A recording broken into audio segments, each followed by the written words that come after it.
the second order bend. The second order bend is the wire bending in the vertical plane, and the plier will be held in the horizontal plane in order to obtain, number one, obtaining proper mesial-distal inclination of the teeth. Number two, controlling of the mesial-distal inclination of the teeth. Number three, to prepare the anchorage in the mandibular posterior segment. Exercise number 16, artistic for maxillary anterior teeth. Now, let's see exercise number 16 on page 24. In the past, if you want to incline the maxillary anterior teeth just like this, for example, we need the mesial-distal inclination or tip 5 degrees for the central incisor, 9 degrees for the lateral incisor, or 9 degrees for the canine. We will have to bend like this. This is called the artistic or the second order bend.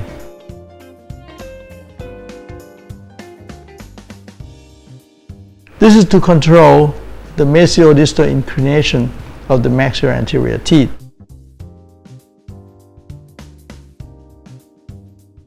We will start with an archwire or a preformed maxillary archwire.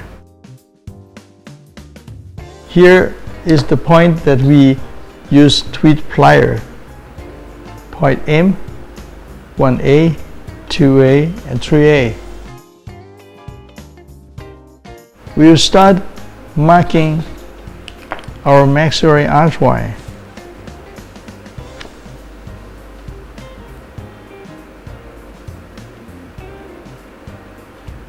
With the point M, 1A, 1B, 2A,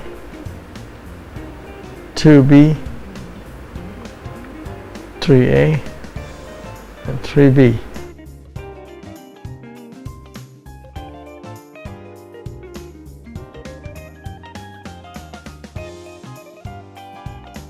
The tweed plier is gripped on the 022 side from the inside of the archwire, and then the operator will look at the archwire direct on the anterior curvature. With two fingers of the left hand, index and thumb, you press both sides of the wire 5 degrees downwards. So you have 5 degrees inclination for the central incisor. And then you move to the A side. This is 1A. We press mesial the plier 30 degrees up, and we press distal of the plier 34 degrees down in order to obtain 9 degrees inclination for the lateral incisor. The same thing we do at the point 2A. We press mesial the plier up 30 degrees and the distal down 34 degrees. So you have 90 degrees inclination for the canine.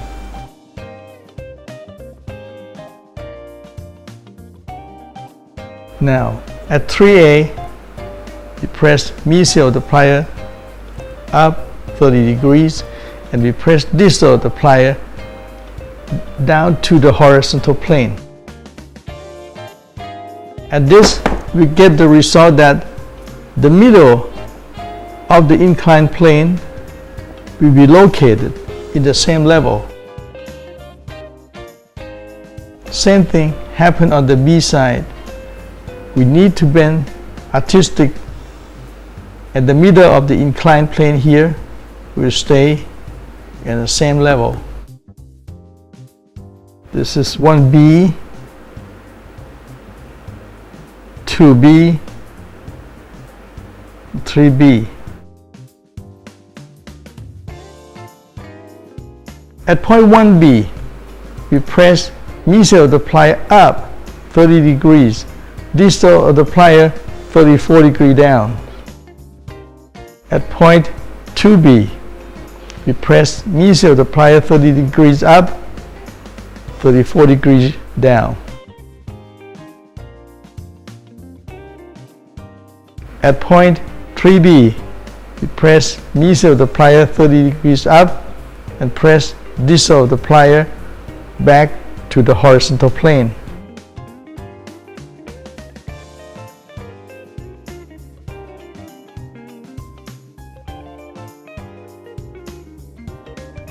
This illustration is somehow exaggerated in order to show clearly the wire bending technique. In the mouth situation, the inclined plane may not as steep as you see here.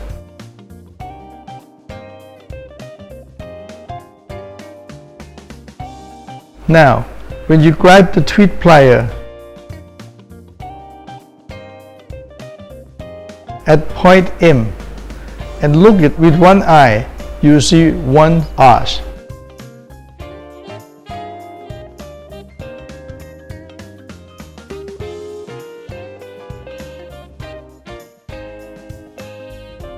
And it should lie flat on the table. And now we can combine with the first order bend. At point 2A, we can bend the canine outbend and the canine curvature, as seen here.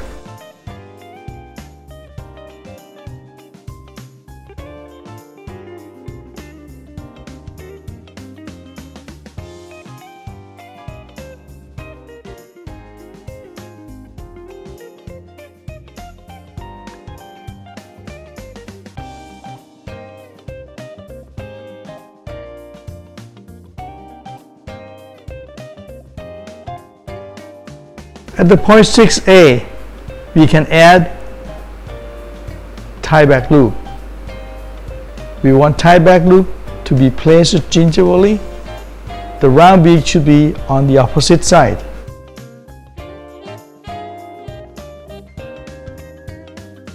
This is how to bend tie back.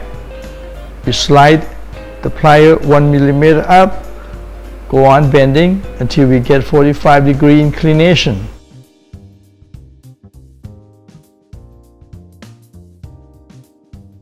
Squeeze the plier and bend the distal leg until it pointed downward.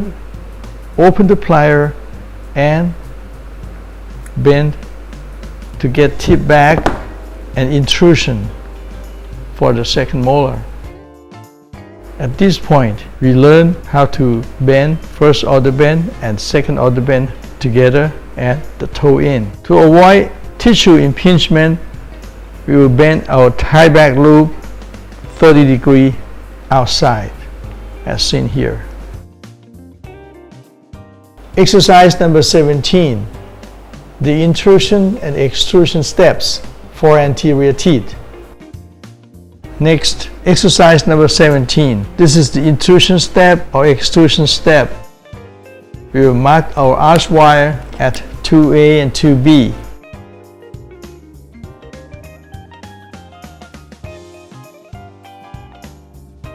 We grip the plier from inside. The top one is the maxillary one and the bottom one is the mandibular one. We will bend distal of the plier 30 degrees, mesial of the plier 30 degrees. At point 2B, we will do the same thing. We press mesial of the plier 30 degrees, distal of the plier 30 degrees.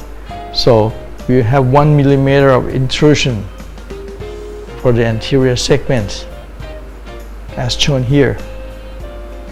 Exercise number 17. And when we reverse the position, this will be an intrusion arch wire for the mandibular arch. Exercise number 18, the occlusal bend. Exercise number 18, the occlusal bend. Sometimes the patient lost some teeth before, and to engage the straight wire piece into this area, the patient might chew the food and bend the wire. So it is wise to bend an occlusal bend. This is to avoid biting on the arch wire and make it deform. This may cause unwanted tooth movement.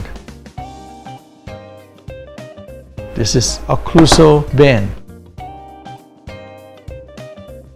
And this is also recommended to put a piece of plastic tube in between. This is the plastic tube. This is to protect the patient from hurting herself. Many cases play with this area and they suck their lip or their cheek into the wire.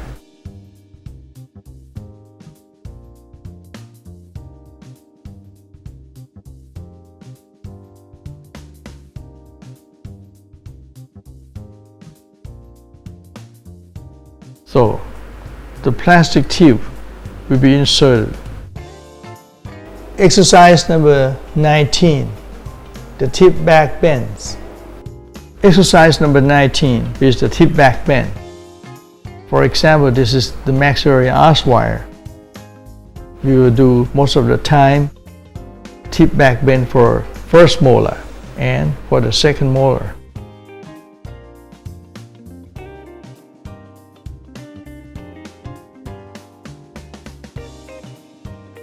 As seen here. This is the second bicuspid. This is the first molar. And this is the second molar. This is tip back bend for the maxillary arch. This is the tip back bend for mandibular arch. Exercise number 20, the gable bends. Exercise number 20, the gable bend. In extraction site, we will have closing loop. For example, here the bull loop or mandibular arch. Everything will dump into the extraction site and causing the bowing effect. In order to combat this, gable bend is recommended. This is the gable bend, mesial and distal of the loop for mandibular arch. For the maxillary arch, you can see on the page 26. Exercise number 21, the sweep. Exercise number 21, the sweep. This is the mandibular arch with two tie back loops. Now we will add sweep into it.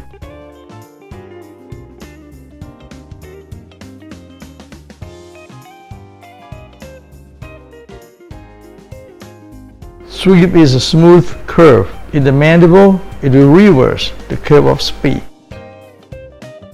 And in the maxilla, it will exaggerate the curve of speed.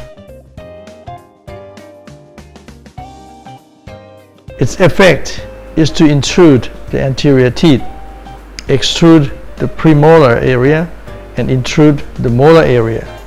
This is very effective in align and leveling of the deep bite case.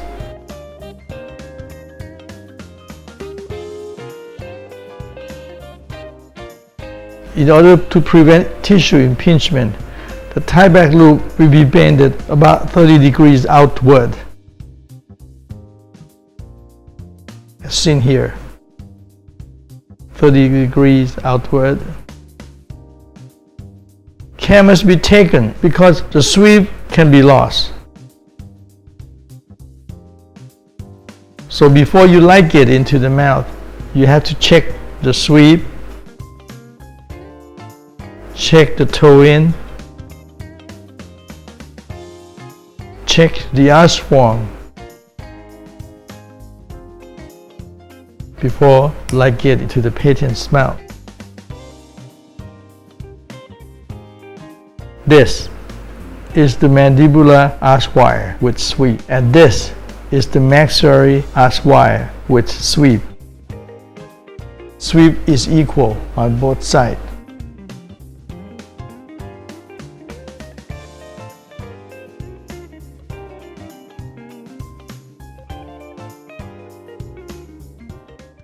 The third order bend. The third order bend is the bending in the horizontal vertical plane with two tweed pliers.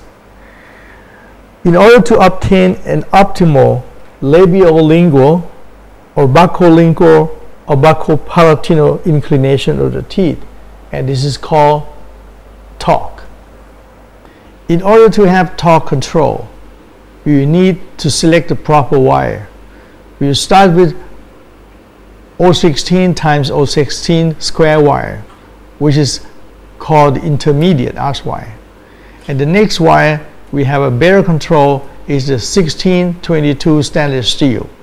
And the final torque control will be 1722 stainless steel. With the use of these wires, we will have the opportunity to control the labiolingual positioning of the teeth, or the anterior teeth in the anterior posterior plane, and this made the edgewise appliance a unique orthodontic appliance of all time. This is called torque in the wire. We have another torque in the bracket. Today the bracket put torque into the bracket. We call this torque in the bracket or torque in the face. Another standard is to put torque in the base, which is now not to be seen on the market. Torque in the base is disappear. So in short, we have torque in the wire, torque in the bracket or torque in the face, and torque in the base. In general, we use the torque to move the root. And the center of the rotation will be located in the tip of the crown, moving the root through the bone toward palatal bone. And care must be taken, because in the patent spout, the crown will have a tendency to move first and the root will be moved later. So the torque in the wire need to be used in conjunction with tie back loop and tie back ligature to hold the maxillary dentition into one single unit and let the torque in the wire work. For example, 6 months or 9 months, and you will see the root will be moved to the palatal bone. This is called palatal root torque. For the maxillary teeth, at the beginning of the edgewise, we use 0-0 bracket. That means 0 torque, 0 tip bracket. When this bracket is bonded or placed on the labial surface of the maxillary anterior teeth, it will build an angulation, and this is called alpha angulation on page 28. On figure number 17, page 28, you can see that a bracket or 0-0 bracket is put on the labial surface of the maxillary anterior teeth, and it will build an alpha angle to the horizontal plane. If one inserted the rectangular archway which lie flat on the horizontal plane into the slot, the following movement will be seen. The root will be moved labially and the crown will be moved palatally. In order to stop this action, or we have to create a passive engagement of the bracket, we need to bend the wire at the alpha angle so it will be equal to the angle that formed by the slot and the horizontal plane. With the wire with the torque equal to alpha angle is ligated into the slot, there will be no movement. This is called the passive engagement. In order to obtain the labial crown movement or labial crown torque, which is like the protrusion effect, but both crown and root will move in different direction, and one has to bend torque into the arch wire, which will make an angle larger than alpha angle to the horizontal plane when the arch wire is ligated into the slot. And there will be labial crown movement and the palatal root movement as seen on page 29. You can see that the torque is bent into the arch wire, which angulated greater than the alpha angle, so the root will be moved palatally and the crown will be moved labially. Remarks: in the practice, this anterior torque must be used in conjunction with the tie back loop, tip back bends, and tie in with the ligature wire to prevent excessive protrusion of the maxillary anterior teeth, which is called the rowboat effect, an opening contact point which will cause the foot impaction. The use of a headgear in this phase of the treatment can also help to control movement of the anterior segment. In the modern straight wire appliance, the anterior torque is built into the bracket, and this can be torque in the face or torque in the base as mentioned earlier. In my opinion, this doesn't make any difference, but anyway, torque in the base